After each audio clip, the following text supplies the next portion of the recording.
Melissa Johnson's world had shrunk to the single sheet of paper on her desk. The fertility clinic bill, with its stark, unforgiving total, lay across her daily planner like a verdict. The glittering Chicago skyline beyond her window, a view that usually filled her with ambition, now seemed a distant, mocking painting. Again, she whispered, the word a hollow sigh as she pressed her fingers to her temples.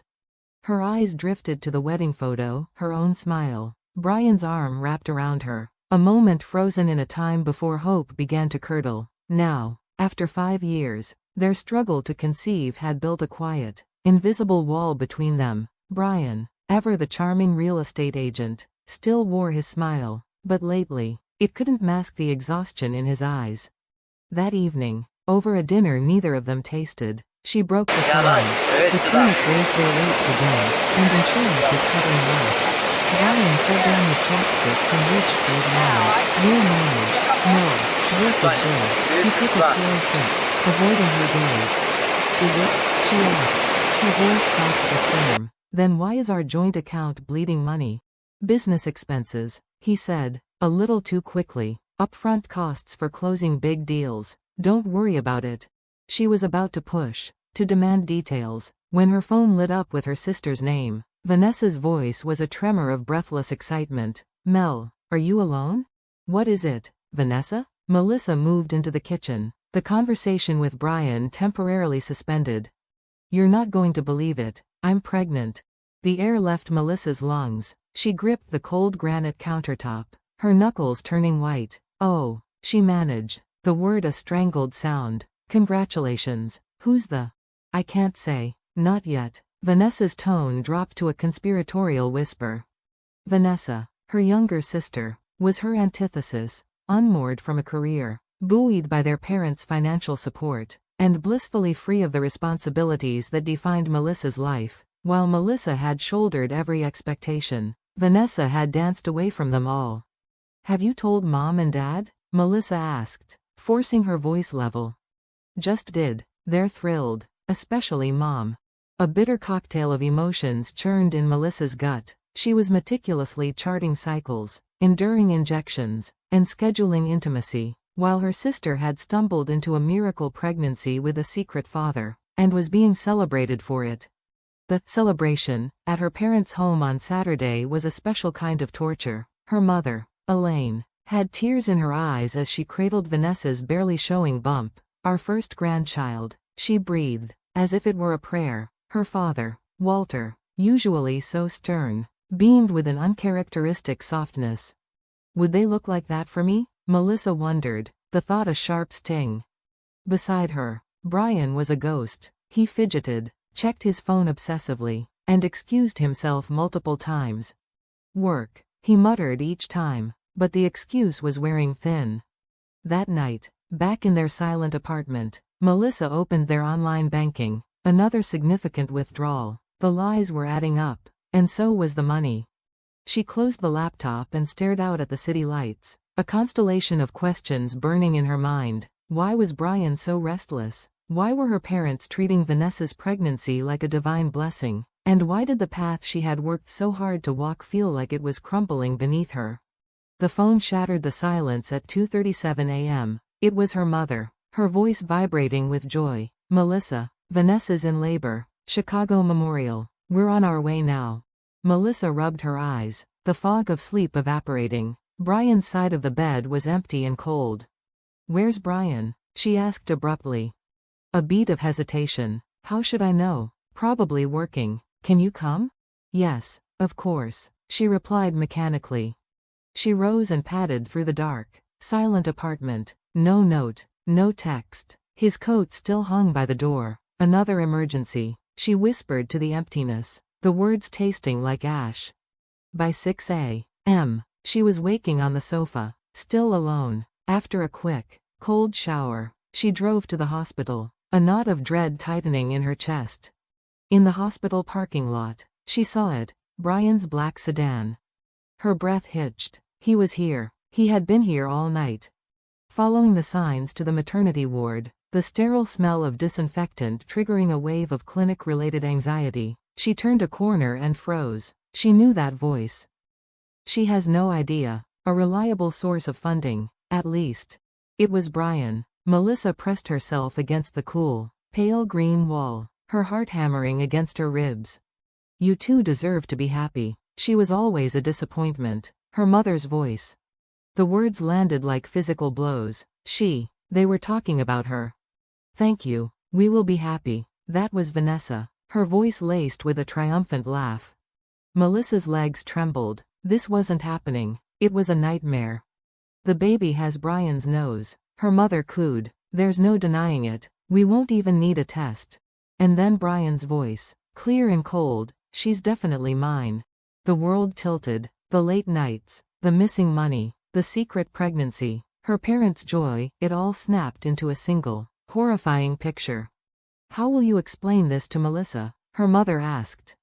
She doesn't need to know, Vanessa said, her tone icy. If she found out the money for her injections paid for my epidural, she'd have a breakdown.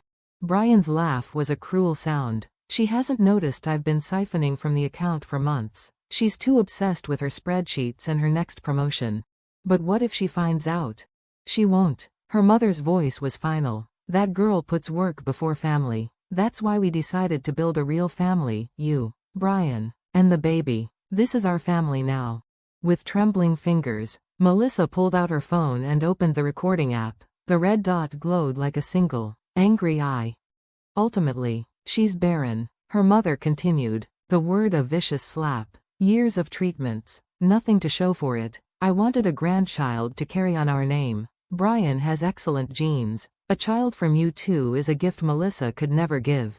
When I started seeing Brian, I never thought it would go this far. Vanessa mused. But I'm glad it did. I have everything she can't. And all I ever wanted was a family. Brian concluded, his voice devoid of all the warmth she once knew. She couldn't give me that. Tears blurred Melissa's vision. But she didn't make a sound. The foundation of her life had not just crumbled. It had been a carefully constructed lie from the start.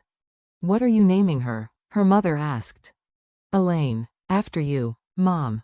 Oh, my darling girl. You're the daughter who understands what truly matters. Melissa pushed herself upright. Enough. She stopped the recording and slipped the phone, now a weapon, into her pocket. Her steps were unsteady, but her resolve was not. She turned and walked away, the sounds of their betrayal fading behind her. The grief was a tidal wave, but beneath it, a new, cold current was flowing, clarity. As she stepped out into the morning sun, her phone rang. Her father. Melissa, where are you? The baby's here. A girl. I'm sorry, Dad, she said, her voice unnervingly calm. Something urgent came up at work. I can't make it. What? He sputtered. At a time like this, work is more important than family? Yes, Dad, she said, a grim smile touching her lips. Sometimes it is, especially when your family is a fiction. She ended the call, started the car, and caught her own reflection in the rearview mirror. The woman staring back was someone she hadn't seen in years, wounded, but fiercely, undeniably awake.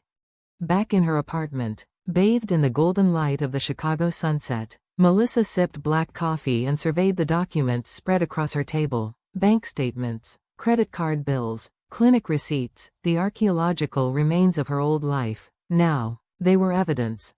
She had worked methodically, the professional in her taking over, compartmentalizing the heartbreak to focus on the facts. She replayed the recording, transcribing the most damning passages. Her phone buzzed. A text from Brian, working late. Might not make it home tonight. Love you. A cold smirk twisted her lips. Of course you are, she murmured to the empty room. She typed a simple okay in reply. Then, she scrolled through her contacts and pressed call. Laura? She said, her voice steady and clear. It's Melissa Johnson. I need a lawyer. During that time, you need to behave as usual. They mustn't suspect anything. Laura's advice was a cold, hard strategy. A grim smile touched Melissa's lips. I can do it. Consider me an actress. And this is my final, award-winning performance. The performance began the next morning. She woke at her usual time in the unnervingly empty apartment, dressed for work, and stopped by the bank to open a new, private account. At the office, she was a model of efficiency, her colleagues oblivious to the inferno of rage and resolve burning within her. When Brian called, his voice was cautiously cheerful. I'm coming home tonight. We should talk. Oh? Melissa feigned mild interest, her voice a carefully modulated calm. Vanessa had the baby. A girl. I heard. Congratulations. She let the word hang. A perfectly ambiguous offering. A pause. Are you saying that to me? No. To my sister. I have nothing to say to you. She infused the line with just enough weariness to be believable, not accusatory. Right. Well, could you make a nice dinner, too? Celebrate? Of course, she said, her voice sweet as poison. I'm looking forward to it. That evening, the apartment was filled with the aroma of his favorite dishes. Candles flickered on the set table. When he walked in, she greeted him with a serene smile. Welcome home. Congratulations on becoming an uncle. The tension visibly drained from his shoulders. Thanks. The baby's name is Elaine, after your mother. How fitting. She kept her smile in place. Dinner's ready. Throughout the meal, she played her part flawlessly, asking about his work and future plans, her attentive mask never slipping. Then, she carefully laid the trap. About the fertility treatments, she began, watching him over the rim of her wine glass. I think I want to continue. We can't give up now. Brian froze, his fork halfway to his mouth. Mel, be reasonable. The cost. Are you worried about the money? She asked softly. No, it's your health. All those hormones. He fumbled. Don't worry, she said, placing her cold hand over his. I'm stronger than I look. In the days that followed, Melissa became a ghost in her own life, moving silently through the motions by day and conducting her forensic investigation by night. She compiled bank records, traced transactions, and uncovered the sordid financial trail. Thousands siphoned from their joint account to fund Vanessa's apartment, her shopping sprees, her delivery. It's worse than I thought, she told Laura, laying out the evidence. My mother was bankrolling them from her own savings, hiding it from my father. Few clients are this thorough, Laura admitted, impressed. We're almost ready. They didn't just break my heart, Laura. They plundered my future. This is just the accounting. The final piece was her father. Meeting him at a quiet cafe, she laid out the entire, ugly truth. Walter listened, his face hardening into a mask of grim fury as she played the hospital recording. I didn't know, he finally rasped, his voice thick with shame. I thought I was helping Vanessa stand on her own 2 feet. I never imagined. It's not your fault. They deceived us both. She took his hand. I need you to pretend you know nothing, just for a little longer. The night Brian returned from his business trip, he found the apartment too quiet. Melissa? On the living room table lay a single, stark envelope. As he picked it up, the door opened. Melissa stood there, not in her casual homewear, but in a sharp, dark suit, her expression one of glacial calm. Good trip? She asked, her voice devoid of warmth. Or did you find playing house with my sister exhausting? His face paled. What are you? Stop. She cut him off with a slash of her hand. I know everything. The affair. The conspiracy. The fact that my hope was funding your betrayal. She gestured to the envelope. That's your copy of the divorce petition.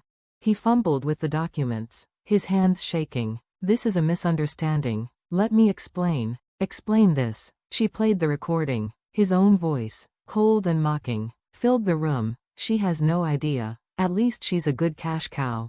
He crumpled into a chair. All fight gone. Melissa, please, I loved you once. But the pressure of not having a child. Don't you dare, she whispered, her composure cracking for a single, luminous moment. Infertility was a challenge. Your betrayal was a choice. He began to plead, to babble about starting over. But her gaze silenced him. It's too late. The evidence is irrefutable. And Dad knows. He'll be testifying for me. The name, Walter, struck him like a physical blow. As his phone lit up with Vanessa's name, Melissa offered a cold, final smile. You should get that. Your family is calling. The courtroom was a theater of reckoning. Laura presented the evidence with surgical precision, the recordings, the bank statements, the paper trail of deceit. Elaine was forced to the stand, her composure shattering under the judge's stern gaze. Why did you do this? The judge demanded. Melissa. She was always so focused on her career. Elaine stammered, her justification sounding pathetic in the sterile light of the court. I thought she didn't deserve Does that justify orchestrating the betrayal of your own daughter? Elaine had no answer. The gavel fell, granting Melissa not just a favorable division of assets, but a judgment that legally branded their actions as fraud. A year later, autumn light. Chicago was washed in the gold and crimson of autumn. From the window of her new boutique office on Maple Street, Melissa watched leaves dance in the park below. The brass sign on her door read, Melissa Johnson Style Consulting, a testament to the life she had built from the ashes. Her assistant, Jessica, buzzed in. The new client signed the contract. Thank you, Jessica. Her life was her own now. The victory in court had provided the capital, but her own resilience had built the success. Her phone buzzed, a text from her father, confirming their weekly dinner. Walter had separated from Elaine in losing the illusion of a perfect family, had found a genuine relationship with his daughter. She reflected on the fallout. Brian and Vanessa's relationship, built on deceit, had collapsed under the weight of reality. Fired and disgraced, Brian had fled the state, unable to meet his obligations. Vanessa, the golden child, now lived a diminished life in their parents' home, the spark of her careless privilege extinguished. Melissa had seen her once, in a coffee shop, looking tired and ordinary. The sight had evoked not triumph, but a quiet, profound pity. Her relationship with her mother remained severed. Elaine's attempts at reconciliation felt like performances, and Melissa had no interest in a repeat engagement. Some bridges, once burned, could not and should not be rebuilt. Her gaze fell on a photo frame on her desk, a picture of her with David Clark, the investment advisor who had become her partner. He knew her history and cherished her strength, and on her calendar, circled in hopeful ink, were the dates for her adoption home study. She had chosen a different path to motherhood, one defined by intention and love, not biological imperative. Leaving her office, Melissa stepped into the crisp autumn evening. The wind carried the promise of change. The pain of the past was a scar now, not an open wound, a reminder of her resilience. She had lost the family she was born into, but she had forged a new one, built on authenticity and mutual respect. She looked up at the sky, where the setting sun bled brilliant orange through the clouds. It wasn't a happy ending, but something better, a strong, purposeful, and authentic beginning. She was no longer a character in someone else's story. She was the author of her own.